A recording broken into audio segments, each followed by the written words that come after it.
না বান্দরের কাঠিং দিবি, না বানরের কাঠিং দিবি? এক এক কাঠিং এর এক এক দাম। নেইমারের কাঠিং, মেসির কাঠিং, রোনালদোর কাঠিং সাজায় রাখ, আর আমার দেশের যুবক যা বলে এই কাঠিং দিয়া দেন। এ যুবক, তোর মাথা নষ্ট হয়ে গেছে। তোর সব অঙ্গ প্রত্যঙ্গের মধ্যে মেন হলো তোর মাথা। তোর মাথার মধ্যে যেই দিন থেকে নবীর আদর্শ সরা দিছো, তোর মাথার মধ্যে বিধর্মীদের লালসা, বিধর্মীদের ভালোবাসা মাথায় চেপে বসছে। এখন আর নবীর আদর্শের কথা শুনলে তোর ভালো লাগে না। এখন আর নবীর সুন্নাতের কথা বললে তোর মন ভালো লাগে না। বলো, এগুলো হলো ১,৫০০ বছর আগের কথা, এই যুগে কি এগুলো চলে? কয় না, কত বছর আগের কথা, এগুলো কি যুগে চলে? এ যুবক, তোমার মতো আমিও একজন যুবক। দাড়ি কাটলে যৌবনের ভাব চলে আসে, তোমার চেয়ে কম বুঝি না। এ যুবক, তুমি অশ্লীল বেহায়াপনার গান নাচ দেখো, তোমার ভালো লাগে, এটা আমি দেখলে আমারও ভালো লাগবে, আমার মধ্যে নফস আছে, এটা আমিও তোমার চাইতে কম বুঝি না। কেন করি না, কেন করি না? একমাত্র ওই যে আমরা অঙ্গীকার দিয়ে আসছিলাম, আপনি আমাদের রব, দুনিয়াতে রব সব দেখতেছেন, কি করতেছি না করতেছি। কবরে যাওয়ার পর প্রশ্ন করা হবে, যখন ধর্ম মানব না, যখন আল্লাহর বিধান মানব না, যখন নবীর আদর্শ মানব না, ওই কবরে গেলে উত্তর দিতে পারবো না। একমাত্র এই ভয়। কথা বলেন ঠিক কি না? কুল্লু উম্মতি ইয়াদখুলুনাল জান্নাহ ইল্লা মান আবা। কিলা মান আবা ইয়া রাসূলুল্লাহ?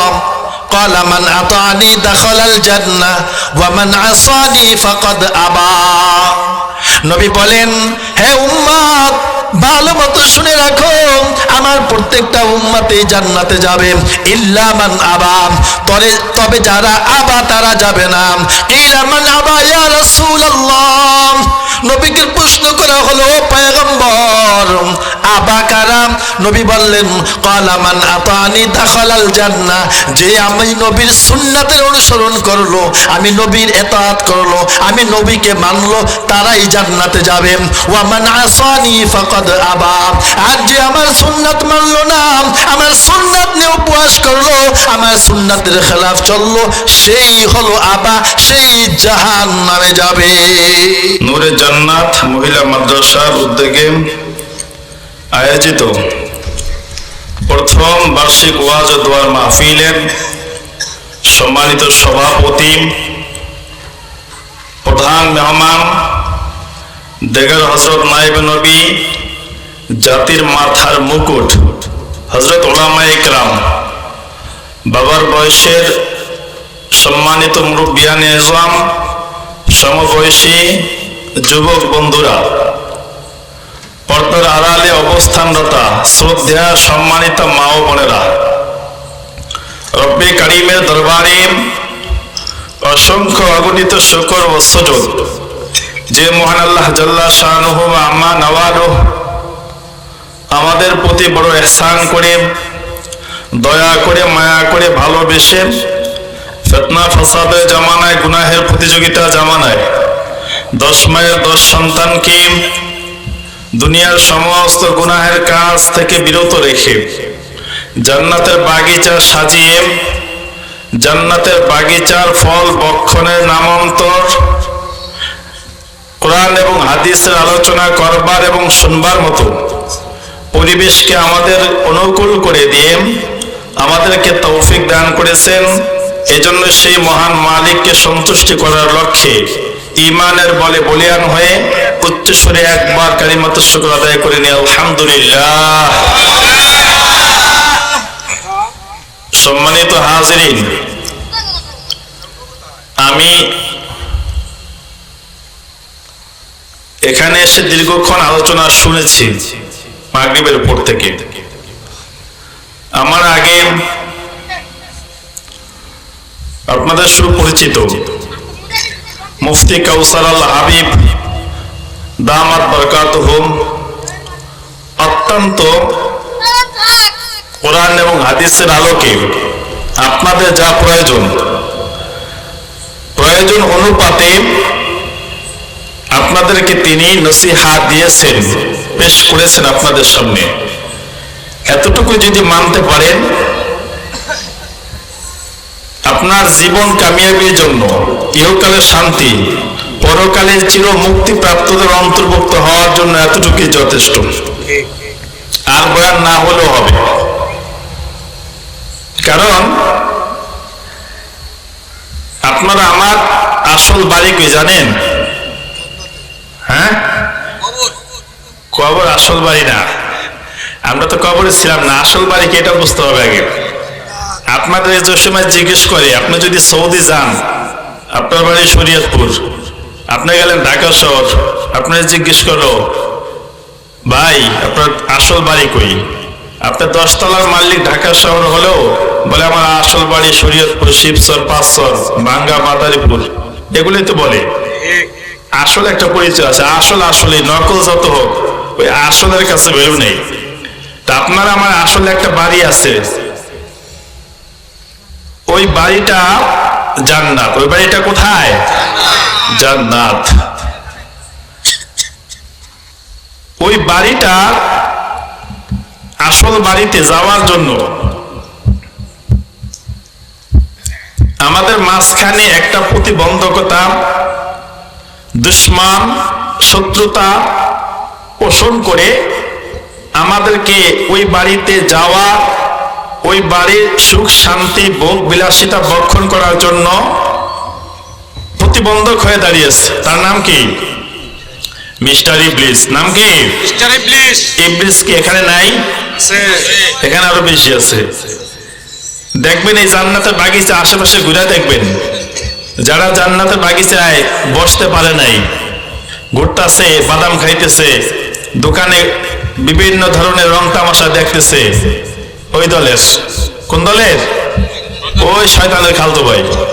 শয়তান ফিরে রাখছে। নেক কাজে যদি তুই যাস, আজকে মুফতি কাউসার আল হাবিব বয়ান দিলেন কোরআন হাদিসের আলোকে তওবা সম্পর্কে। তুই যদি যাস, তার গুনাহ তো মাফ হয়ে যাবে। তুই মেডিসিন তো লাগাই দিবি, সারা জীবনের গুনাহ মাফ হয়ে যাবে। আমি শয়তান এই 30 বছর 40 বছর, এই যে বৃদ্ধ বাবাজিরা 60 বছর 70 বছর গুনাহ কামাইছে, জান্নাতে যাবে, এটা কি শয়তান চায়? শয়তান চায় না। শয়তান কি আমাদের ভালো চায়? চায় না। তাহলে যে বুঝে আমার ভালো শয়তান চায় না, তার জন্য কি শোনো শয়তানের কথা মানবো নাকি শয়তানের কথা ছাড়তে হবে? তাহলে যদি বাহিরে যান, তাহলে বোঝা যাবে শয়তানের কথা মানবেন এই দলের।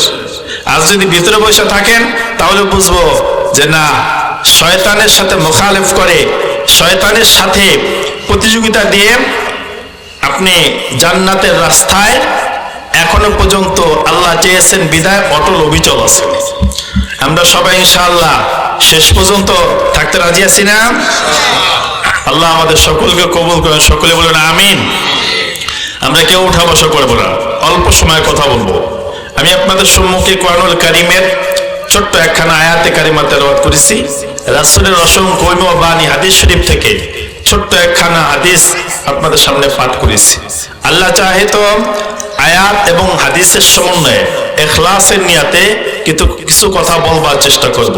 রব্বুল ইজ্জত কথাগুলোকে দিলের কান দিয়ে শ্রবণ করে আমাদের জীবনে কথাগুলোর বাস্তবতার রূপ দেওয়ার আমাদের সকলকে তৌফিক দান করুন। সকলে বলুন আমিন।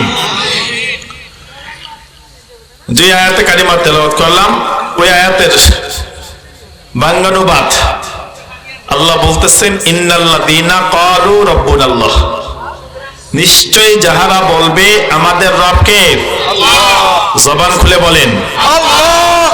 আল্লাহ বললে শয়তান নারাজ হয়ে যায়, বেজার হয়, আল্লাহ খুশি হয়। খুশি করবেন কারে? আল্লাহ। আল্লাহ। তাহলে জবান খুলে কিছু কিছু বললেন, বললে কি গুনাহ হবে? এই জবান কি সারা জীবন থাকবে? যেটা চলেই যাবে। দিয়েছেন কে? আল্লাহ। তার পক্ষে কথা বলতে কোনো বাধা আছে? আলহামদুলিল্লাহ। তাহলে নিশ্চয়ই যারা বলবে আমাদের রবকে সুম্মা ইসতাকামু, অতঃপর ইস্তেকামতের সহিত থাকবে, অবিচল থাকবে, দৃঢ় থাকবে, ফালা খাউফুন আলাইহিম ওয়ালা হুম ইয়াহজানুন, আল্লাহ বলতেছেন তাদের কোনো ভয় নাই এবং তাদের কোনো দুঃখ, পেরেশানি, হতাশা বলতে কিছুই নেই। হাদিস শরীফের মধ্যে নবী বলতেছেন, লাউ আন্নাকুম তাতাওয়াক্কালুনা আলাল্লাহ হাক্কা তাওয়াক্কুলি, যদি আল্লাহর উপরে তোমরা তাওয়াক্কুলের মতো, ভরসার মতো ভরসা করতে পারো, একটা প্রকৃত ভরসা, তাহলে আল্লাহ কি দিবেন? লারিজকুকুম কামা ইয়ারযুকুত তায়র, রিজিক ওইভাবে তোমাদেরকে দিবেন যেইভাবে আল্লাহ পাখিদেরকে দেন। সুবহানাল্লাহ বলেন। হাদিস শরীফের মধ্যে নবী বলেন, পাখি সকালবেলা খালি পেটে বাসা থেকে কিসমিস শব্দ করে বাইরে বের হয়, ডানা মেলে উঠতে থাকে, সন্ধ্যাবেলা পেট পূর্তি করে আবার সন্তানের জন্য খাবার নিয়ে ফিরে। রিজিকের ব্যবস্থা কে করেন? জবান খুলে বলেন আল্লাহ করেন। এবার আসুন আয়াত এবং হাদিসের কিছু ব্যাখ্যা বিশ্লেষণের মধ্যে। আয়াতের মধ্যে একটা শব্দ আছে রব, এই রব সম্পর্কে আজকে আমরা আলোচনা করব এবং শুনবো ইনশাআল্লাহ। শুধু একটা শব্দের রব সম্পর্কে। রব কাকে বলে? এটার চারটা অর্থ আছে, আমি সামনে বলবো, তবে সারসংক্ষেপ আপনারা সাধারণ মানুষ মনে রাখার জন্য সংক্ষেপে এতটুকু মনে রাখবেন, যার যখন যা প্রয়োজন তারে সেটা দেন, তার নামই রব। কি বললাম? যার যখন যা প্রয়োজন তাকে তা দিয়ে লালন পালন করেন, তার নাম কি? রব। আমরা এই যে দুনিয়ার জগতে আছি, এর আগে আমাদের রূহগুলোকে সৃষ্টি করার পরে আমরা একটা জগতে ছিলাম, ওই জগতের নাম কি? রূহের জগৎ। কি জগৎ? রূহের জগৎ। ওই রূহের জগতের মধ্যে আল্লাহ, এই যে আজকে যেমন বসছেন আপনারা আলহামদুলিল্লাহ সুশৃঙ্খল বদ্ধভাবে, কোনো আওয়াজ নাই, ভদ্রতা নম্রতার সাথে বসছেন, এমন একটা মজলিস রূহগুলোকে সৃজন করার পরে আল্লাহ আয়োজন করে রূহগুলোকে সম্বোধন করে একটা প্রশ্ন করেছিলেন। প্রশ্নটা কি? আলাস্তু বিরাব্বিকুম, আমি কি তোমাদের রব নই? আল্লাহ প্রশ্ন করেছিলেন। ওই প্রশ্নকৃত রূহের মাঝে যারা উপস্থিত হয়েছে তারাও ছিলাম, ফেরাউনের রূহ ছিল, সাদ্দাত, উমাইয়া ইবনে খালফ, আবু জাহাল, সবগুলা ছিল। সর্বপ্রথম জনাবে মুহাম্মদুর রাসূলুল্লাহ সাল্লাল্লাহু আলাইহি ওয়াসাল্লামের রূহটা বলে উঠল বালা। এই বালা শব্দ বাকি রূহগুলো শোনার পরে শুরু করলো বালা বালা বালা, মানে নিশ্চয়ই অবশ্যই অবশ্যই আপনি আমাদের রব। তাহলে তো রব যেহেতু বলছে, ফেরাউনের, আবু জাহালের রূহগুলো ওখানে ছিল কিনা? ওরা কি এগুলো মানছে পড়াইশা যে আপনি আমাদের রব? এই কথা কিন্তু মানে নেই, আল্লাহর বিরুদ্ধাচরণ করছে। আল্লাহ বললেন সব রূহগুলো তোমরা স্বীকৃতি দিলাম আমি তোমাদের রব। সংক্ষেপ প্রশ্নের উত্তর যথেষ্ট নয়, ডিটেলস উত্তর দেওয়ার জন্য দুনিয়া নামক পরীক্ষার হলে তোমাদেরকে পাঠিয়ে দিলাম। আল্লাহ বলে, হে মুমিন, দুনিয়ার মধ্যে নির্দিষ্ট একটা সময় দিয়ে তোরে আমি পাঠাবো। রবের স্বীকৃতিটা যে দিলিম, কতটুকু বাস্তবতার সাথে মিল আছে? অন্তর থেকে বলছো না বাকি রূহগুলোর কথা শ্রবণ করে বালা বলেছো আমি পরীক্ষা করে নিব? পরীক্ষা করার জন্য আল্লাহ দুনিয়াতে পাঠা দিলেন। দুনিয়ার মানুষ প্রশ্ন করে, প্রশ্ন আউট হলে পরীক্ষার কোনো মূল্য থাকে না। আল্লাহ বলে, হে মানুষ, তরে আমি বড় মোহাব্বত করি, ভালোবাসি। আমি চাই যেই জান্নাত থেকে আসছো ওই জান্নাতে যেন আবার যেতে পারো। এজন্য প্রশ্ন আল্লাহ আমি গোপন করলাম না, আউট করে দিলাম। যদি প্রশ্ন জেনে বুঝে দেখে আমাল করে আমার কাছে আসতে পারো, তাহলে আমি আল্লাহ রেখে দিয়েছি তোর জন্য নিয়ামতে পরিপূর্ণ ভরপুর জান্নাত। প্রশ্ন করবেন, হুজুর বুঝলাম না, আল্লাহ জান্নাত রেখে দিয়েছেন, জান্নাত তো আমরা দেখি না। আল্লাহ বলেন, ইন্নাল্লাহা আশতারা মিনাল মুমিনিনা আনফুসাহুম ওয়া আমওয়ালাহুম বিআন্না লাহুমুল জান্নাহ। হে মুমিন, তোর সাথে আমি একটা ক্রয় বিক্রয় চুক্তি করতে চাই। তোর জান এবং মাল আমি আল্লাহ জান্নাতের বিনিময়ে তোর কাছে বিক্রি করে দিতে চাই। তোর জান, তোর মাল, আমার জান্নাত, এই চুক্তিটা তুই সম্পূর্ণ করবি কিনা? প্রশ্ন করলেন, হে মালিক, আমার জান আমার মাল আমি খরচ করব দেখা যায়, কিন্তু তোমার জান্নাত তো দেখা যায় না। আল্লাহ বলেন, তোর বাবা যদি তোর জন্য কোনো জিনিস পছন্দ করে, চয়েস করে, কোনো সন্তানের জন্য কি বাবা কোনো খারাপ জিনিস চয়েস করবে? করে কেউ? করে না। আল্লাহ বলেন, তোর বাবা তোর জন্য খারাপ জিনিস চয়েস করে না। তোদের সমস্ত মানুষের আদি পিতার নাম কি? আমাদের সমস্ত মানুষের আদি পিতার নাম কি? কয়ে তোর বাবার জিগাবি, আদম নবী যেই জান্নাতের মধ্যে থেকেছিল, একটা ভুলের কারণে দুনিয়াতে আসলো, শত শত বছর কাঁদলো। কেন কাঁদলো? কিছুই না, ওই জান্নাতের আরাম আয়েশের কথা, নিয়ামতের কথা স্মরণ করে পুনরায় আবার ওই জান্নাতে যাওয়ার জন্য কেঁদেছেন। তার বাবা যেই জিনিস চয়েস করেছে ওই জিনিস কত সুন্দর, তোর বোঝা আসুক না আসুক, তুই যদি কাজ করে আসতে পারোস, আল্লাহ হাদিসে কুদসির মধ্যে বলেন, আ'দাতু লিইবাদিয়াস সালিহিন মা লা আইনুন রাআত ওয়ালা উযনুন সামিআত ওয়ালা খাতারা আলা কলবি বাশার। হে নবী, দুনিয়ার মানুষদেরকে জানা দেন, দুনিয়ার মানুষেরা যদি আমি আল্লাহকে না দেখিয়াম, আমি আল্লাহর গোলামি করে দাসত্ব করে, আমি আল্লাহর জন্য এমন জান্নাত রেখে দিয়েছি, দুনিয়ার কোন চক্ষু ওই জান্নাত কোনদিন দেখে নাই, দুনিয়ার কোন কান জান্নাতের বিবরণ শোনে নাই, দুনিয়ার কোন অন্তর আজ পর্যন্ত কল্পনাও করতে পারেন নাই, এত সুন্দর জান্নাত আমাদের জন্য আল্লাহ তৈরি করে রেখে দিয়েছে। সেই জান্নাতে আমরা যেতে চাই না? আল্লাহ আমাদের সকলকে কবুল করেন, সকলে বলেন আমিন। ইন্নাল্লাযীনা ক্বালু রাব্বুনাল্লাহ, নিশ্চয় যাহারা বলবে আমাদের রব আল্লাহ, তাদের উপরে আল্লাহর পক্ষ থেকে পরীক্ষা শুরু হয়ে যাবে।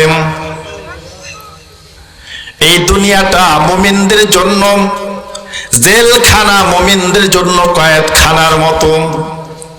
আদ-দুনিয়া সিজনুল মুমিন ওয়া জান্নাতুল কাফির, আর কাফেরদের জন্য বালাখানা, জান্নাতের মতো। মুমিনের উপরে আল্লাহর একের পরে এক পরীক্ষা। পরীক্ষা কেন করে মুমিনরা? অনেক সময় বিপদের সম্মুখীন হয়, পরীক্ষার সম্মুখীন হয়। অনেক বাবাজিরা আছেন, যুবক ভাইরা আছেন, মা ও বোনেরা আছেন, বলে ফেলে আল্লাহ কি আর কাউরে সহি দেয় না, খালি আমারই দেয়নি, আমার ফোলা মরে যায়, জমি ওখানে ফসল লাগাইছে হয় না, গরু মরে গেছে গা, এই সব বিপদ বালা মুসিবত কি আমার মধ্যে? কয় না অনেকে। আল্লাহ যাকে যত বেশি পছন্দ করবেন তাকে তত বেশি পরীক্ষা নেবেন। যার বিপদ নাই আর পরীক্ষাও নাই, কারণ রাসূলুল্লাহ সাল্লাল্লাহু আলাইহি ওয়াসাল্লামের চাইতে উত্তম আদর্শবান সচ্চরিত্রবান পৃথিবীর মধ্যে কেউ আসেনি, আসবে না। তাকে আল্লাহ একের পর এক পরীক্ষা দিয়ে দিচ্ছেন। কি জন্য? যার যত বেশি পরীক্ষা হয় তার তত বেশি কি হয়? সার্টিফিকেট হয়। যার যত বেশি সার্টিফিকেট তার মর্যাদা কি তত বেশি। এজন্য যার পরীক্ষা নেয় সার্টিফিকেটও নাই, বিনা হিসাবে। এজন্য বিপদ আপদ আসলে ঘাবড়ানো যাবে না, পেরেশান হওয়া যাবে না। আল্লাহর উপরে কি করতে হবে? সবর করতে হবে। ইন্নাল্লাযীনা ক্বালু রাব্বুনাল্লাহ, নিশ্চয়ই যাহারা বলবে আমাদের রব আল্লাহ। বলছিলাম রব শব্দের চারটা অর্থ কয়টা? এক নম্বরে রব শব্দের অর্থ সৃষ্টিকর্তা। কি? সৃষ্টিকর্তা। ইকরা বিসমি রাব্বিকাল্লাযী খালাক। আল্লাহ বলেন, হে পৃথিবীর মানুষেরা, আমি তোদেরকে সৃষ্টি করলাম। তোর বাবা তোরে সৃষ্টি করে নাই, তোর মা তোরে সৃষ্টি করে নাই, আমি রব্বে কারিম দয়াময় আল্লাহ সৃষ্টি করেছি। রবের এক নম্বর অর্থ তিনি আমাদেরকে সৃষ্টি করেছেন। দ্বিতীয় নাম্বার রবের অর্থ পালন কর্তা। কি? পালন কর্তা। তিন নম্বরে রবের অর্থ মালিক। কি? মালিক। তাহলে এক নম্বরে সৃষ্টিকর্তা, দুই নম্বরে পালন কর্তা, তিন নম্বরে মালিক। যিনি সৃষ্টি করেন, যিনি লালন পালন করেন, তিনি মালিক হন, আমরা স্বাভাবিকভাবে জানি। চার নম্বরে হলো হুকুমদাতা। কি দাতা? হুকুমদাতা। এ পৃথিবীর মানুষেরা, এ যুবক ভাই, এ বৃদ্ধ বাবাজি, পর্দার আড়ালের মা ও বোনেরা, একটা সন্তান যদি বাবা মায়ের কথা না শুনে, বাবা মায়ের রাগ করে বলেন, এরে সন্তান, তুই জানোস না তোর জন্য আমরা কত পরিশ্রম করেছি, তোর জন্য কত আনন্দ সুখ আমরা বিসর্জন দিয়েছি, আজকে তুই আমাদের কথা শুনলি না, আজকে তুই আমাদের ভালো মন্দ দেখলি না, তোর মতো সন্তান না হইলে আমরা আরো ভালো থাকতাম, আমরা আরো ভালো ভাবে দুনিয়াতে বাঁচতে পারতাম, তোর জন্য সব শেষ। বলে না অনেক সময়? রাগ হইয়া এ দুনিয়ার মানুষেরা, রবকে, তিনি রব, এমন রব পরীক্ষা দেওয়ার জন্য দুনিয়াতে পাঠাইলেন। আল্লাহ বলে, গোলাম, তোর বাবা মায়ের সাথে একবার অপরাধ করলে, দুইবার অপরাধ করে, তিনবার অপরাধ করলে তোরে তেজ্য পুত্র করে দেয়। আমি কেমন রব? তুই একবার, দুইবার, তিনবার নয়, 1 বছর, 2 বছর, 3 বছর নয়, যদি তুই 70 বছর হায়াত পাস, যদি 70 বছরেই আমার নাফরমানি করস, 80 বছর হায়াত পাস, 80 বছরে নাফরমানি করস, আর যদি শেষ বেলায় আমি রবকে স্মরণ করে ডাক দিতে পারো, রব্বানা যালামনা আনফুসানা ওয়া ইল্লাম তাগফির লানা ওয়া তারহামনা লানাকুনান্না মিনাল খাসিরিন, যদি এতটুকু বলেন, চোখের পানি ফেলে দিয়ে আমি রবকে স্মরণ করতে পারো, আমি আল্লাহ কথা দিলাম তার জীবনের সব গুনাহগুলো আমি মাফ করে দিব। রবকে আরো ভালো মতো বুঝেন, আরো ভালো মতো বুঝেন। এ বাবা, কালকের এই আয়োজন থাকবে না, কার জন্য জানি 5-4 বাজারে কাপড়ের কাপড় চলে আসছে, কার জন্য জানি জংলার বাঁশ রেডি হয়ে গেছে, কার জন্য জানি আতর গোলাপ রেডি হয়ে আছে। হতে পারে এটাই জীবনের শেষ মাহফিল, এ বাবাজিরা, আজকে শেষ পর্যন্ত থাইকাম আখির মুনাজাত দিয়া দেখেন দুই ফোঁটা চোখের পানি ফালাইতে পারেন কিনা। আশা রাখি নবীর হাদিস অনুযায়ী, আল্লাহ দয়াময় আল্লাহর ভাষ্য অনুযায়ী দুই ফোঁটা চোখের পানি যদি পড়েন, এই চোখের পানির কারণে আপনার উপরে আমার আল্লাহ জাহান্নামের আগুন হারাম করে দিবেন।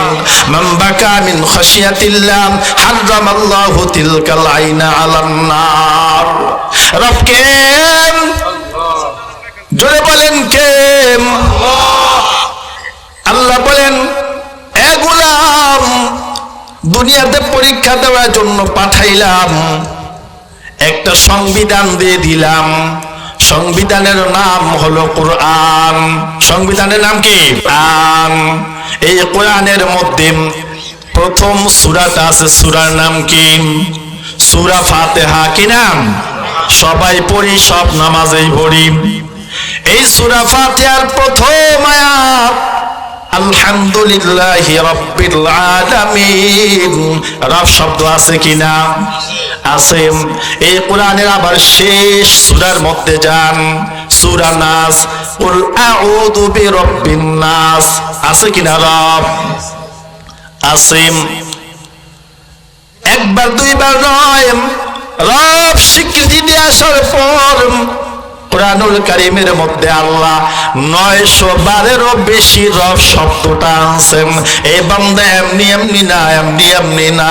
ওই যে আলমে আর রূহে জগতের মধ্যে রবকে রব বলে স্বীকৃতি দিয়ে দুনিয়ায় এসে রবের দাসত্ব যেন ভুলে না যাও, ওই রবের গোলামি যাতে ভুলে না যাও, এজন্য বারবার রব স্মরণ করে আরিদিস। কোরআনুল কারীমের প্রথম সূরার মধ্যে রব 5 ওয়াক্ত নামাজ যারা পড়েন, প্রত্যেক রাকাতের মধ্যে সূরা ফাতিহা আছে কিনা? নাই। আছে। এখন অনেক চালাক মানুষ আছেন, আমি আরো একটু সামনে আগাবো। এই রব শব্দটা প্রথম এমন একটা জগতের মধ্যে পরীক্ষা নেওয়া হলো, অস্তিত্ব ছিল না, শুধু রূহ ছিল। ওয়াসআলুনাকা আনির রূহ কুলির রূহু মিন আমরি রাব্বি। এই বডি ছিল না, শরীর ছিল না, শুধু রূহ ছিল। সেখানে রূহের পরীক্ষা হলো। এবার দুনিয়াতে আসার পর ডিটেলস পরীক্ষার ব্যবস্থা। আবার যখন আমরা দুনিয়া থেকে বিদায় হয়ে যাব, কবরের যাত্রী হয়ে যাব, সেখানেও কয়টা প্রশ্ন করা হবে? কয়টা? 3টা। এর মধ্যে আসেনি দুনিয়াতে কয় তালা বাড়ি করছো, সরকারি চাকরিজীবী ছিলা কিনা, কোন দলের প্রতীকে তুমি সমর্থন দিছো, থাকবে কিছু? থাকবে না। প্রথম প্রশ্ন কি থাকবে? মার রব্বুক, তোমার রব কে?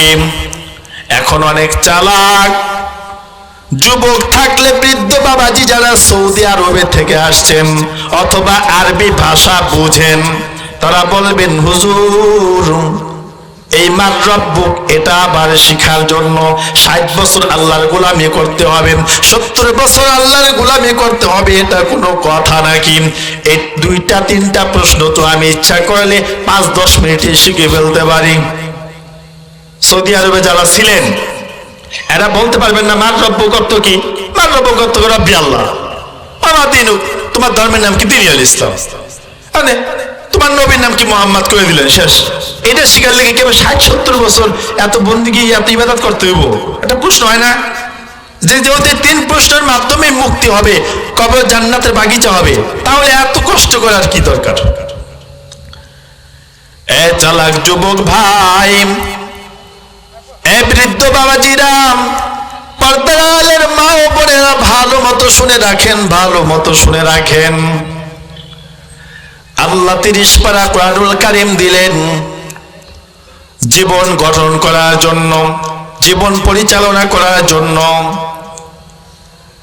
5 ওয়াক্ত নামাজ কোন ব্যক্তি, কোন মানুষ ইমানদার হওয়ার পর, বালেগ হওয়ার পরে, রোজা, হজ, যাকাত এগুলোর আগে প্রথম তার উপরে 5 ওয়াক্ত নামাজ ফরজ হয়। এই নামাজের মধ্যে রবের স্মরণ আছে কিনা? কেমনে আছে? যখন আপনি নামাজে দাঁড়াইবেন, সূরা ফাতিহা পড়লেন, প্রথম আয়াতের মধ্যে আল্লাহ রবের কথা স্মরণ করে দিলেন। যখন আপনি রুকুতে চলে যাবেন, সেখানেও রবের কথা স্মরণ, সুবহানা রাব্বিয়াল আযীম। রুকুর থেকে উঠবেন, রব্বানা লাকাল হামদ। যখন সিজদার মধ্যে যাবেন, সুবহানা রাব্বিয়াল আ'লা, সুবহানা রাব্বিয়াল আ'লা। আল্লাহ বলে, হে মুমিন, যারা দুনিয়ার খেত খামারে কাজ করছো, আরবি ভাষা বোঝো নাই, আমার কোরআন আরবি ভাষা বুঝে পড়তে পারো নাই, কিন্তু আমি রব্বে কারীম ওই যে তোমাদের থেকে স্বীকৃতি নিলাম, আমি তোমাদের রব, সেই রবের দাসত্ব করার জন্য আমার হুকুম মানছো, 5 বেলা আমি রবের ডিউটি দিছো, আমি রবের কথা স্মরণ করছো। তখন তুমি কবরে আসবা, তোমার কবরটা রওজাতুম মির রিয়াজিল জান্নাহ, একটা জান্নাতের টুকরা হয়ে যাবে। ফেরেশতারা প্রশ্ন করবে, যদিও তুমি আরবি জানো না, ওই প্রশ্ন অটোমেটিক আল্লাহ তোমার জবান দ্বারা বের করে দিবে।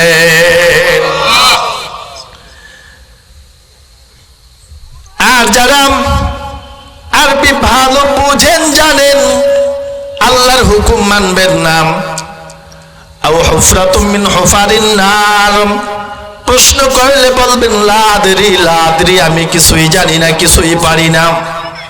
তার কবরটা জাহান্নামের একটা টুকরা হয়ে যাবে, গর্ত হয়ে যাবে, পালানোর সেদিন পথ খুঁজে পাওয়া যাবে না। ইন্নাল্লাযীনা ক্বালু রাব্বুনাল্লাহ, নিশ্চয় যাহারা বলবে আমাদের রব আল্লাহ, আল্লাহ তাদেরকে পরীক্ষা করবেন। কি করবেন? যারা বলবে আমাদের রব, আল্লাহ তাদেরকে কি করবেন? জবান খুলে বলেন না, পরীক্ষা করবেন। কি করবেন? পরীক্ষা করবেন। পরীক্ষা করেছিলেন সাহাবায়ে কিরামদের উপর, নবীদের উপর। কেমন পরীক্ষা? নবীর একজন সাহাবী, নাম ছিল তার আব্দুল উজ্জা। নাম কি? আব্দুল উজ্জা। গোপনে মক্কাতুল মুকাররমার মধ্যে ইসলাম কবুল করলেন। রাসূল হিজরত করে মদিনায় চলে গেছেন। রাসূল হিজরত করে মদিনাতে চলে গেছেন।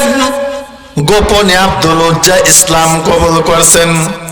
চাচার কাছে এই সংবাদ এসে গেল, ছোট্টবেলায় বাবা মারা গেছে, চাচায় লালন পালন করছেন। চাচা ডাক দিয়া বলে, আব্দুল উজ্জা, শুনলাম তুমি নাকি ইসলাম কবুল করেছ। আব্দুল উজ্জা ডাক দিয়ে বলে, চাচা, সূর্যের আলো যেমন সত্য স্পষ্ট, আপনি শুনবেন কেন?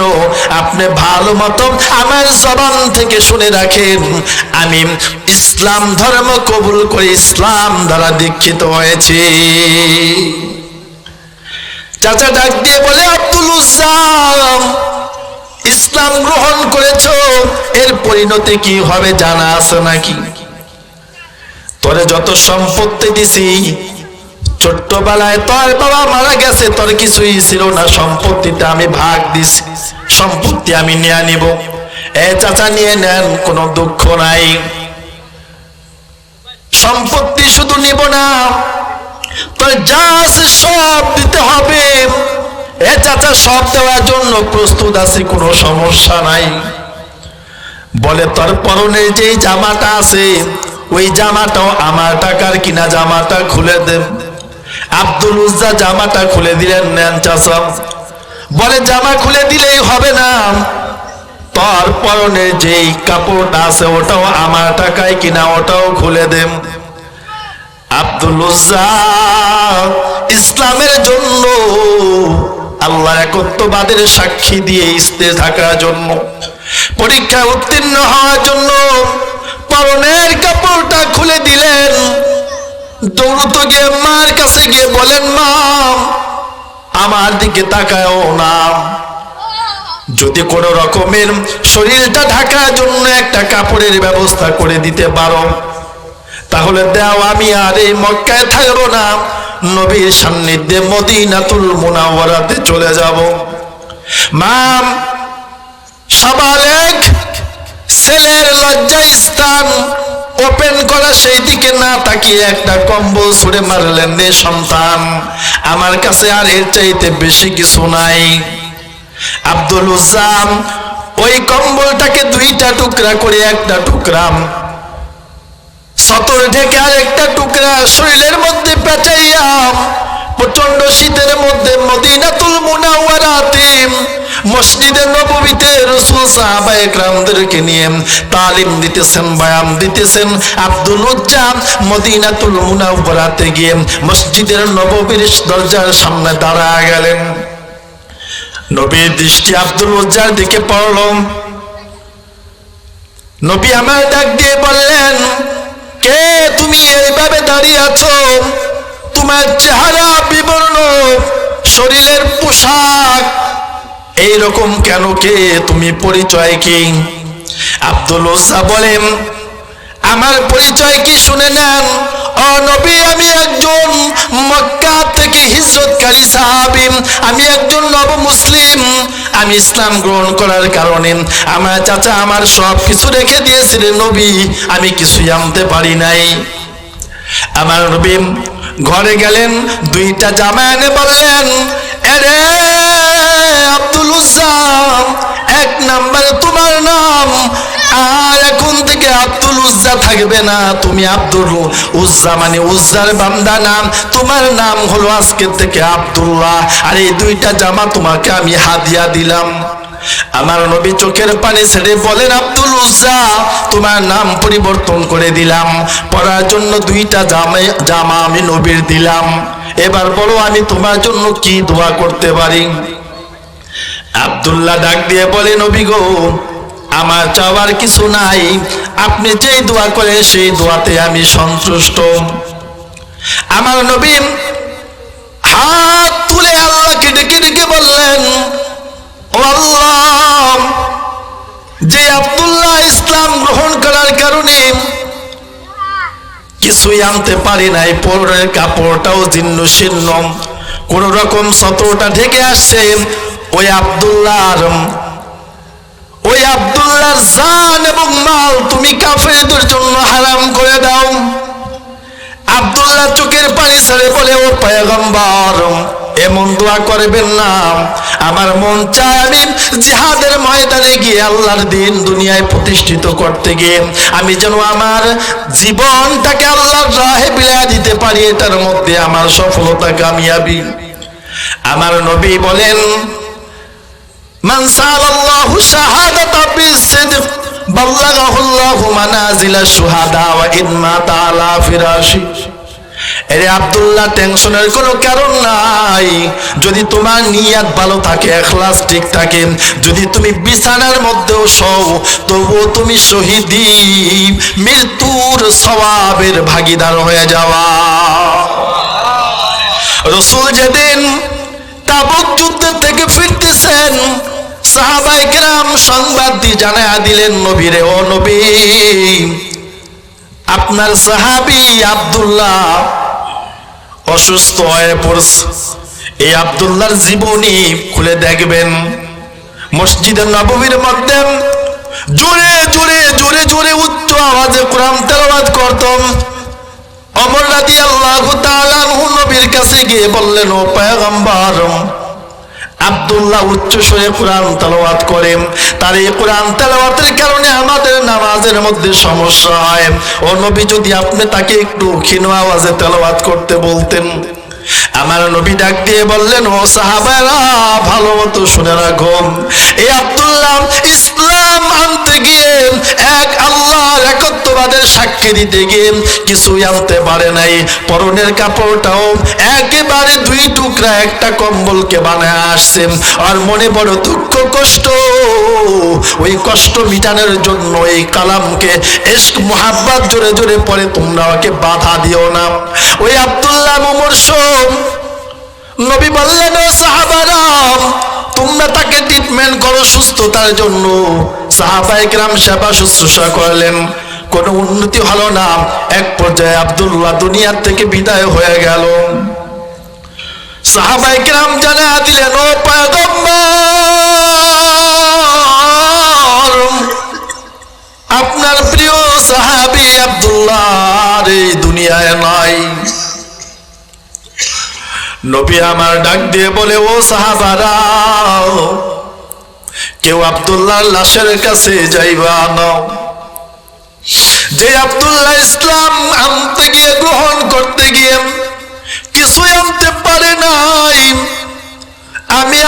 আমি মুহাম্মদ, আমি নবী বলে দিচ্ছি, ওই আব্দুল্লাহর গোসল কোন সাহাবার মাধ্যমে আমি করাবো না।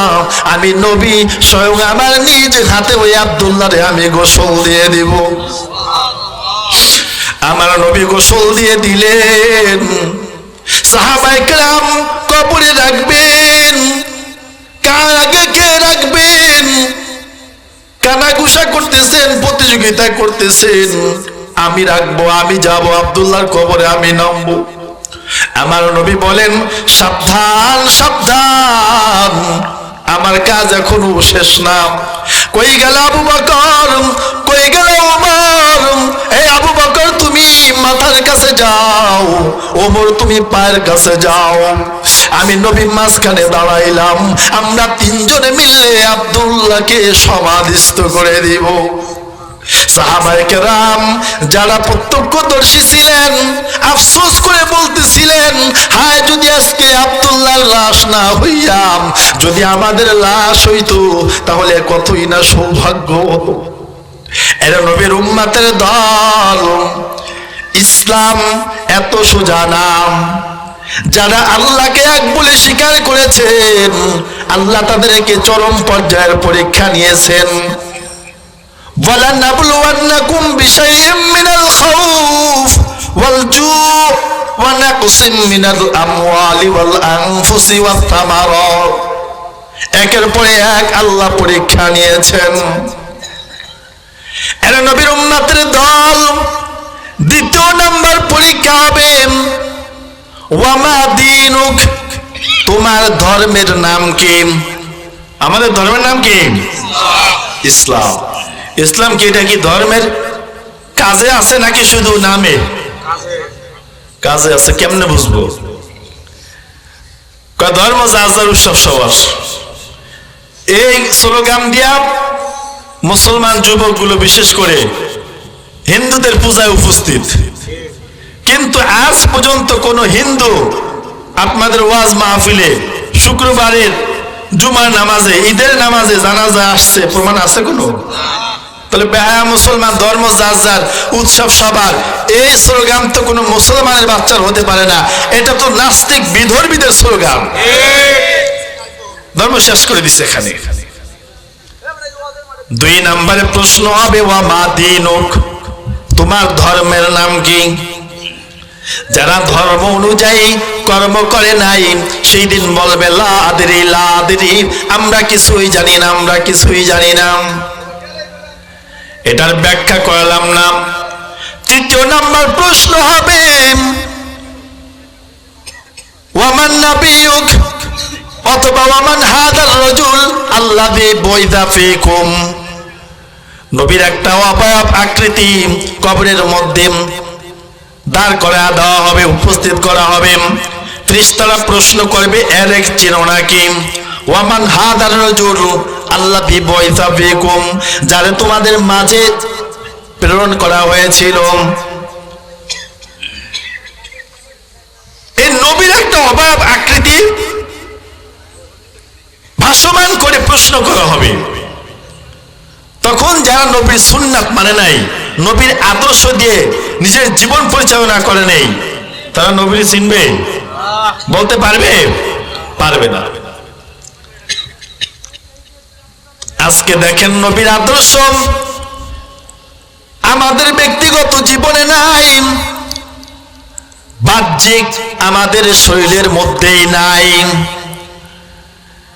দেখবেন যুবক চুল কাটার জন্য নাপিতের দোকানে যায়, যা বলে এই কাটিং দিয়া দেন। কি বলে? কাটিং এর নাম জানে না, বলে এই কাটিং দিয়া দেন। এই টিকটিকের কাটিং দিবি, না বান্দরের কাটিং দিবি, না বানরের কাটিং দিবি? এক এক কাটিং এর এক এক দাম।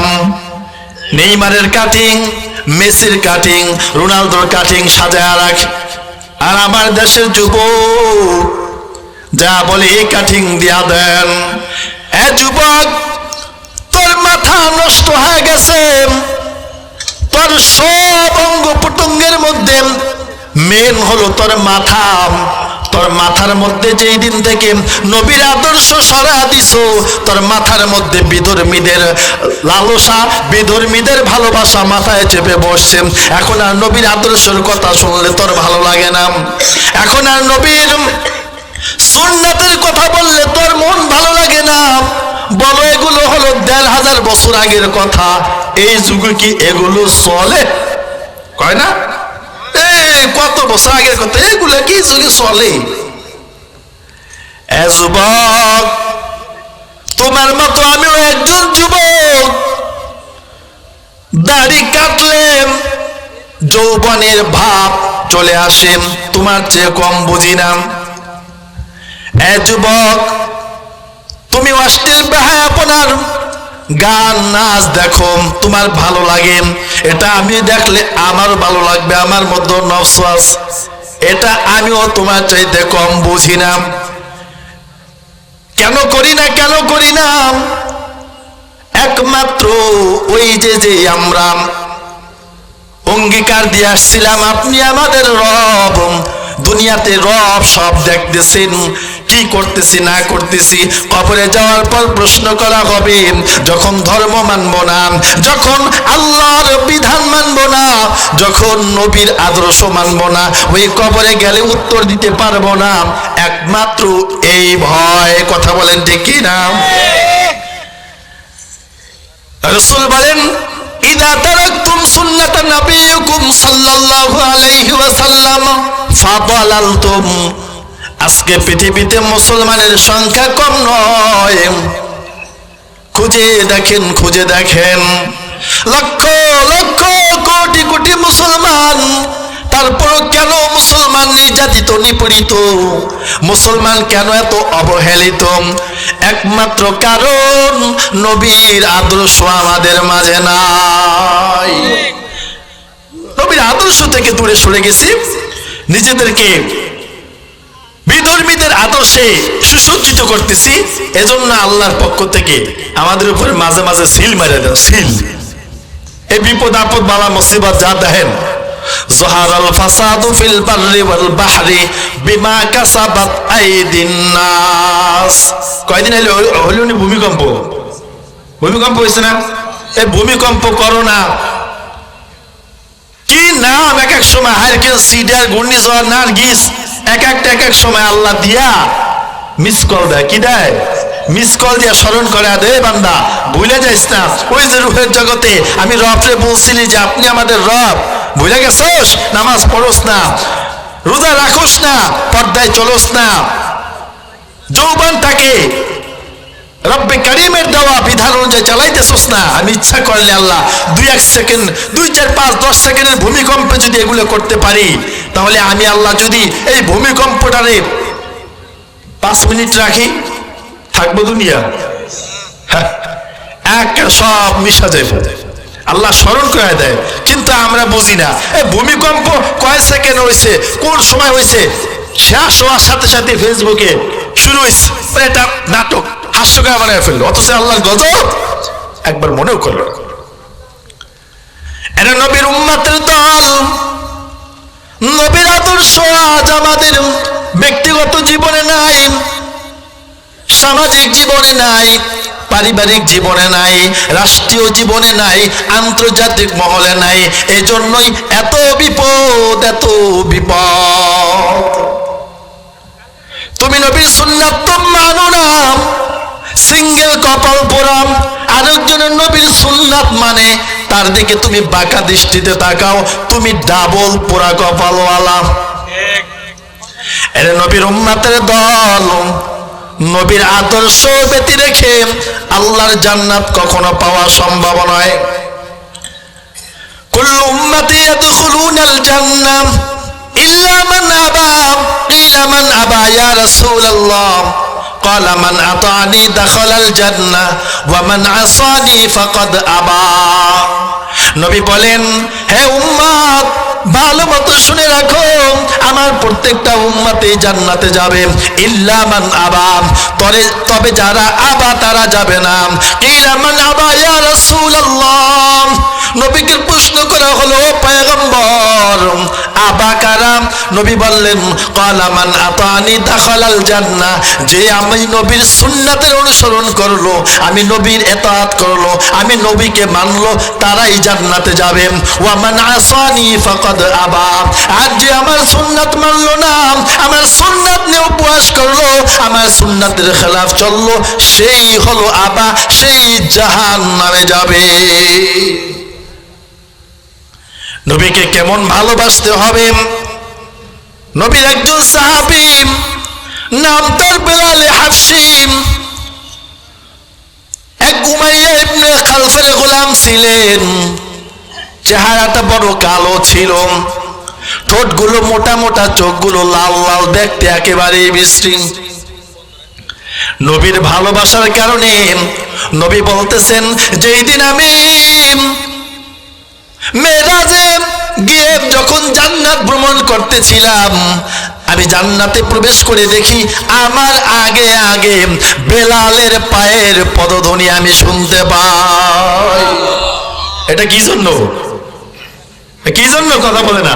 নবীর ভালোবাসার কারণে। কি জন্য? নবীর আদর্শ মানার কারণে। এই চাচা বুঝছে, আলহামদুলিল্লাহ, কথা বলতে হবো, তাহলে বুঝবো, শুনতে আসছেন, নাহলে এখানে এসে জিমাইলি করে লাভাবো? এত সুন্দর আয়োজন, এত টাকা পয়সা খরচ করছে, কিছু যদি না নিতে পারেন বাবা, তাহলে অনর্থ, এই জীবন তো শেষ। কেমন নবীর আশিক ছিলেন? পয়গম্বরের সাহাবী হযরতে বেলাল রাদিয়াল্লাহু তাআলা আনহু কিতাবের মধ্যে লেখেন, যেদিন নবীজি ইন্তেকাল করেন, বেলাল রাদিয়াল্লাহু তাআলা আনহু আযান বন্ধ করে দেন। সাহাবায়ে কিরাম বলেন, আদ্দিন ইয়া বিলাল, আদ্দিন ইয়া বিলাল, ওরে বেলাল আযান দাও, আযান দাও। বেলাল বলেন, না না, আমি আযান দিলে নবী নামাজের ইমামতি করতো, তোমরা যদি নবীকে জামাতের জন্য এনে দিতে পারো, নবী নামাজ পড়াবেন, তাহলে আমি আযান দিব, নচেত আমি বেলাল আর আযান দিব না। খলিফাতুল মুসলিমিন হযরতে আবু বকর রাদিয়াল্লাহু তাআলা আনহুর সামনে বেলাল দাঁড়ায় গেলেন। দাঁড়ায় বলেন, ইয়া খলিফাতা রাসূলিল্লাহ, লাউ আদামতানি লামশি ইলাল জিহাদ। হে নবীর সাহাবী আবু বকর, যদি আপনি আমাকে অনুমতি দেন, এই মক্কাতুল মুকাররমা থেকে মদিনাতে আসছি, মদিনায় নবী নাই, মদিনাতে আমি আর বেলাল থাকতে পারবো না, আমি দামেস্কে চলে যাব, অনুমতি দেন, আমি আর মদিনায় থাকতে চাই না।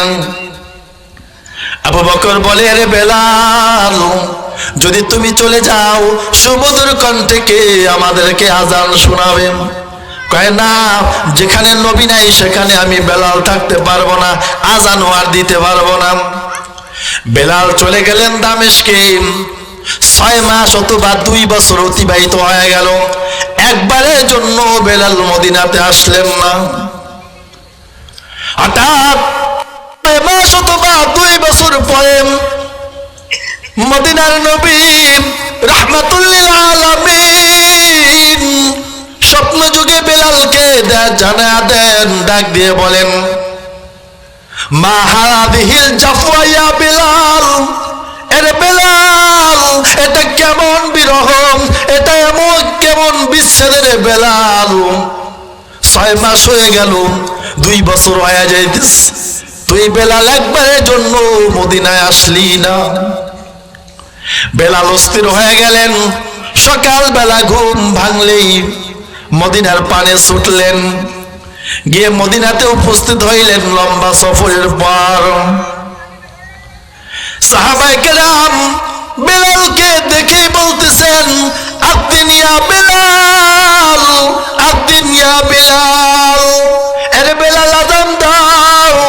দীর্ঘ 6 মাস 2 বছর হয়ে যাইতেছে, তোমার আজান শুনি না রে বেলাল, আজান দাও। বেলাল বলে না না নবী নাই, আমি আজান দিতে পারবো না। সাহাবায়ে কেরাম পরামর্শ করলেন এভাবে বেলাল আজান দিবে না, হাসান আর হুসাইন যদি বলে তাহলে বেলাল আজান দিতে পারে। হুসাইনকে নিয়ে আসলেন, হাসান আর হুসাইন এসে বলেন আদ্দিন ইয়া বেলাল, আদ্দিন ইয়া বেলাল, এরা নবীর সাহাবী, এরা বেলাল আজান দেন, আজান দেন, আজান শুনতে মনে চায়।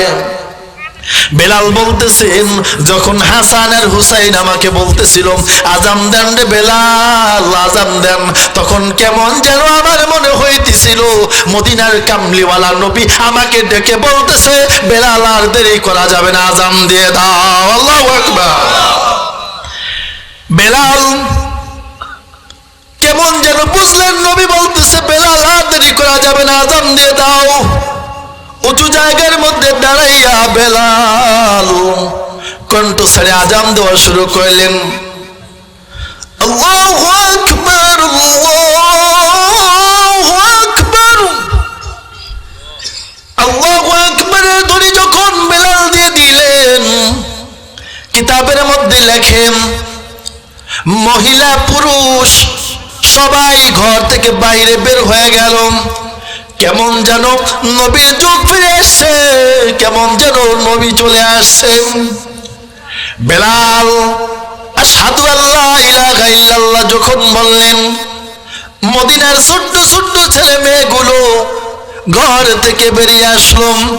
কেমন যেন নবীর যুগ ফিরে আসছে। নবীর মুয়াজ্জিন বেলাল আযান দিতেছেন, নবীর যুগের গান পাইতেছি। বেলাল যখন আশহাদু আন্না মুহাম্মাদুর রাসূলুল্লাহ বললেন, মুহাম্মদ শব্দ যখন বেলাল উচ্চারণ করলেন, বেলাল আর স্থির থাকতে পারলেন না, বেহুশ হয়ে বেলাল জমিনে পড়ে গেলেন।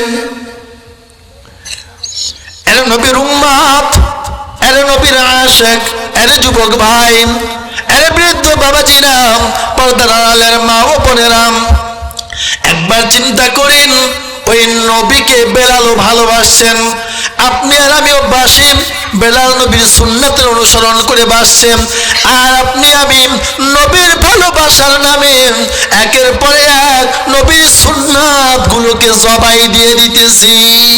ঠিক না ভাই? ঠিক। নবীর সুন্নাত কি করতেছি? জবাই দিতেছি। ইসলাম ধর্মটারে এক শ্রেণীর লোক, এরা মনে করে ধর্মটা শুধু মসজিদের মধ্যে সীমাবদ্ধ, নামাজ রোজা হজ যাকাত। আসলে কি ধর্ম এতটুকু? ধর্মের মধ্যে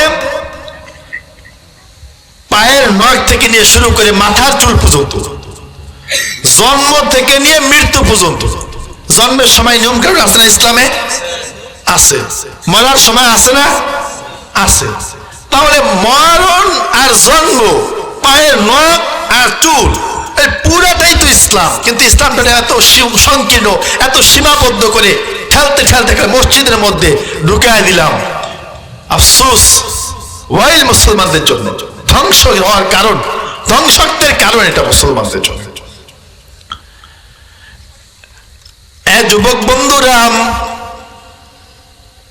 বৃদ্ধ বাবাজিরা, লম্বা করে বনাম আজকের এই বয়ান হতে পারে আপনার শেষ বয়ান মনে করে শুনবেন, অল্প সময়ের মধ্যে আমি শেষ করে দিব।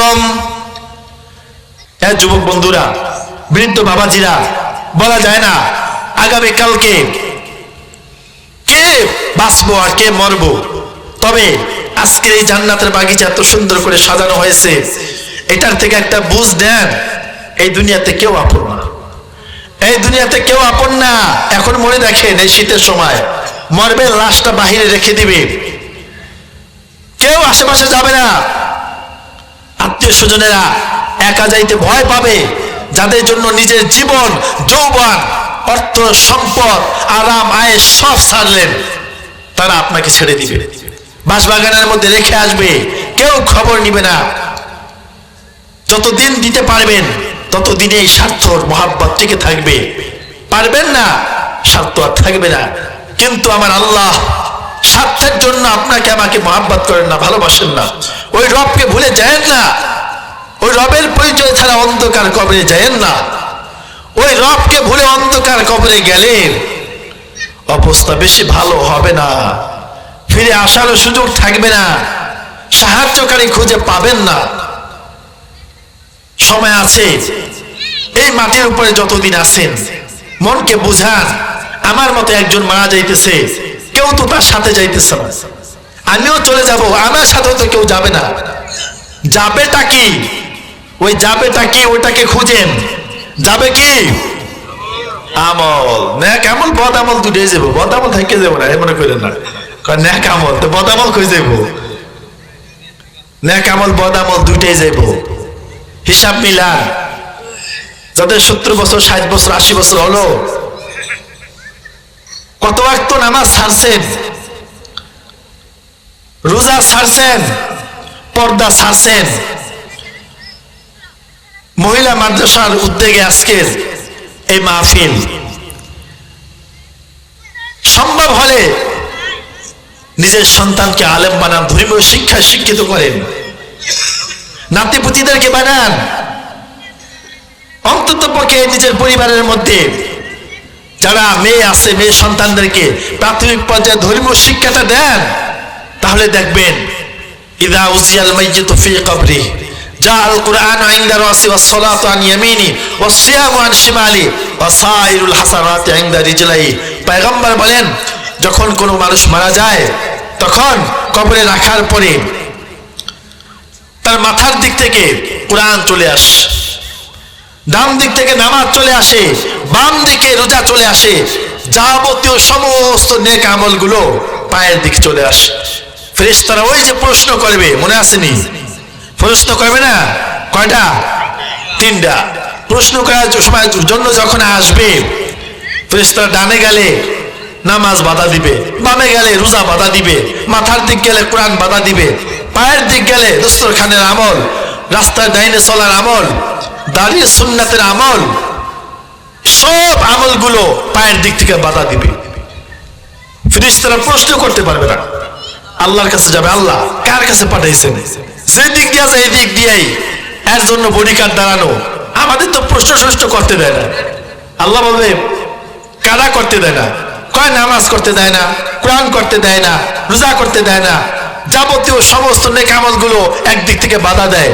আল্লাহ বলবে আর প্রশ্ন করার দরকার নাই, ওই তো রবের স্বীকৃতি দিয়ে রবের গোলামি দুনিয়াতে করছেই, এজন্য আর এগুলোই ওর জন্য বডিগার্ড হয়ে গেছে।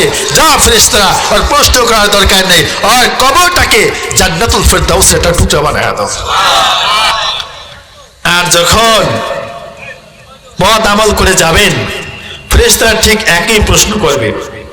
যখন পারবেন না, প্রশ্নের উত্তর লা আদরি লা আদরি, আমি কিছুই জানি না, আমি তো ধর্ম জানতাম না, সব জায়গায় সব ধর্মের আনন্দ ফুর্তিতে শরীক ছিলাম, আর নবীর আদর্শ বুঝি নাই, মানি নাই, রবকে স্বীকৃতি দিয়ে গিয়ে রবের কথা মানি নাই, রবের পথে চলি নাই।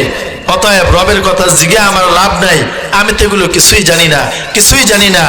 হুফরাতুম মিন হুফারিন নার, সঙ্গে সঙ্গে ওই কবরটাই জাহান্নামের একটা টুকরা হয়ে যাবে, গর্ত হয়ে যাবে। নাউজুবিল্লাহ বলে। মুহতারাম হাজরিন, এই 3টা প্রশ্ন, আপনি ধনী থাকেন, গরিব থাকেন, মেয়ে থাকেন, পুরুষ থাকেন, এই 3 প্রশ্নের বাইরে কিন্তু কাউরে কোনো প্রশ্ন করা হবে না, কোনো প্রশ্ন করা হবে না। প্রশ্ন এই 3টাই থাকবে। এখন হিসাব মিলান, যখন বলবে তোমার রবকে, রবের হুকুম 5 ওয়াক্ত নামাজ পড়তে পারলাম না, রবের হুকুম পর্দা আমি করতে পারলাম না, নিজে নিজে। আরেকটা কথা আপনাদেরকে বলি, ছোট্ট একটা আমল, বেশি কিছু করার দরকার নেই। আজকে যখন মাহফিল শেষ হবে, বাড়িতে যাবেন, বালিশের সাথে মাথাটা লাগায় শুইবেন। যখনই শুইবেন একটু চিন্তা করবেন যে এটাই হলো আমার শেষ। মানুষ তো মরে দেখি চোখে, তা আমি মুত কবলা আংতা মুত, মরার আগে একটু মরে দেখলাম যে আমি মৃত, আমি মরে গেছি। আমি মরে যাওয়ার পরে এটা মনে করলে দেখবেন একটা মানুষ মরে গেলে আত্মীয় স্বজনেরা, ছেলে মেয়েরা, স্ত্রী কান্না করতেছে, কোনো কাজ বাকি থাকে না। একজনে গিয়ে বাঁশের ঝাড় থেকে বাঁশ করতেছে, কাফনের কাপড় আনতেছে, গোলাপ জল আতর আনতেছে, মনে করবেন যে আমি মৃত্যুবরণ করছি, সব দেখতেছি, কিন্তু কথা বলার শক্তি, এই শরীরের কোনো শক্তি আমার কাছে নাই, আমি সব দেখতেছি। আমার আত্মীয় স্বজনেরা সবাই আসছে আমাকে বিদায় দিবে, বিদায় দেওয়ার জন্য সবাই শেষ দেখার জন্য চলে আসছে। ছেলে মেয়ে কাঁপতেছে, কাফনের কাপড় পরাইছে। বেনামাজি নাফরমান যারা হয়, যখন তাদেরকে কবরে রাখার জন্য প্রস্তুতিটা গ্রহণ করা হয়, খাটের মধ্যে উঠায় কাফনের কাপড় ভরায়। খেয়াল করেন, আপনি লম্বা জামা যারা পরে এখন দেখতে পারলেন না, বাঁকা দৃষ্টিতে তাকাইলেন, কিন্তু মরার সময় কারো জামা হাঁটু পর্যন্ত, কোমর পর্যন্ত দিছে, এমন আছে? হ্যাঁ, কালার যেটাই পছন্দ করেন, কিন্তু মরার সময় কালারের কোনো ভিন্নতা আছে? সাদা কাপড় একেবারে জীবনের সর্বোচ্চ লম্বাটা দেয়। তো যে সাদা কাপড় ইচ্ছায় হোক অনিচ্ছায় হোক শেষ বেলা পড়তে হয়, ওই জামাটা শরীরে লাগান, ক্ষতি হবে না, বরকত কমে যাবে না, রিজিক বন্ধ হবে না, বিপদে পড়ে থাকবেন, সংসার চলবে না, এমন হবে না। লাগায় দেখেন এটার মধ্যে কেমন বরকত। মনে করেন যেই নামাজ পড়ার জন্য আপনি একবারও গেলেন না মসজিদে, একবারও যান নাই, ওই মসজিদের খাটিয়াটা একটা সময় আপনার বাড়িতে আসবে কিনা? আসবে না? ইচ্ছায় হোক অনিচ্ছায় হোক আসবে। ওই যে মসজিদে যান নাই জীবনে নামাজ পড়ার জন্য, ওই মসজিদের সামনে শেষবার নিব কিনা? হ্যাঁ, যেখানে অনিচ্ছায় 4 জনে ধরে নেয়, ওখানে গেলে মুক্তি হয়, সফলতা পাওয়া যায়। 4 জনে ধরে নেওয়ার আগে নিজে নিজে যাওয়ার অভ্যাসে গোড়া নিজের তোলা দরকার ছিল না? কথা আমার বুঝতেছেন তো বাবারা? যাওয়া দরকার ছিল না? কেন গেলাম না? যদি নাই যাইতে মশাই, আমার সোজা একটা কথা মনে রাখেন, লম্বা জামা পড়তে ভালো লাগে না, এরপরে এখন দেখলেও ভালো লাগে না, তাহলে মসজিদে নামাজ পড়তে ভালো লাগে না, নামাজ ভালো লাগে না, তাহলে শেষ সময় ওসিয়াত করে যায়, ঠিক আছে মরার পরে একটা শার্ট, একটা টাই, প্যান্ট, জিন্সের প্যান্ট লাগাই দিও। আর আমি তোর মসজিদ টসজিদে যাইতাম না, তাহলে আমার মসজিদের সামনে আর নিয়ে যাও না, শেষ বেলা নিয়ে আর কি হইব, তাহলে আমি রেখে দিও। এটা কেউ বলে? বলে না। কেন বলে না? আরে বাবা, সবাই বুঝে এটা, যদি এটা না করি বিপদ, কিন্তু এতটুকু করলে তো বিপদ থেকে উদ্ধার, এটা তো না, এটা তো একদিনের জন্য না, এটা তো সারা জীবন পরিচালনা করার জন্য কোরআন নামের সংবিধান আমাদেরকে দেওয়া হয়েছে। কি করলাম, কোথায় জীবন কাটাইলাম, কোথায় গেল?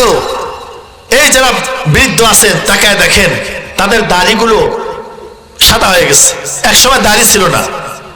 যুবক ভাইরা যারা আছেন বিশেষ করে এদেরকে আমি বলবো, এই যৌবন কালের সময়টা আল্লাহর কাছে সবচাইতে বেশি মূল্যবান, দামি। আমি কথাগুলো ভেঙ্গে ভেঙ্গে কেটে কেটে বলতেছি। আমি চাই একটা লোক যদি, একটা যুবক ভাইও যদি এই কথাগুলো মানেন, নবীর আদর্শের দিকে ধাপিত হন, সাকসেস সবার দরকার নেই, একজন।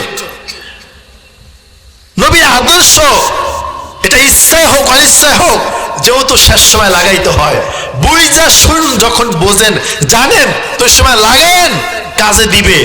যে সময় কোনো কিছু উপকারে আসবে না, ওই সময় এতটুকুই কাজে আসবে। এই বিশেষ আছে না? কথা হচ্ছে একটাই, যেহেতু দুনিয়াতে থাকবো না, রবের পরিচয় ছাড়া যাওয়া যাবে না। যেই রবের কাছে স্বীকৃতি আসছে, আপনি আমাদের রব, যতদিন বাঁচবো এই দুনিয়াতে মাটির উপরে রবের গোলামি করেই বাঁচবো। মাথা যদি নত করতে হয় একমাত্র রবের সামনে করব, দ্বিতীয় আর কারো সামনে করব না। এই দৃঢ় প্রতিজ্ঞা বদ্ধ হয়ে রবের গোলামি করে প্রত্যেককে রসুলের আদর্শ দিয়ে নিজেদের বডিকে সাজানোর এবং আমাদের আমাদের সকলকে আল্লাহ এবং তার রাসূলের মহব্বত নিয়ে ইহকালে শান্তি, পরকালে চির মুক্তিপ্রাপ্তদের অন্তর্ভুক্ত হওয়ার আমাদের সকলকে তৌফিক দান করুন।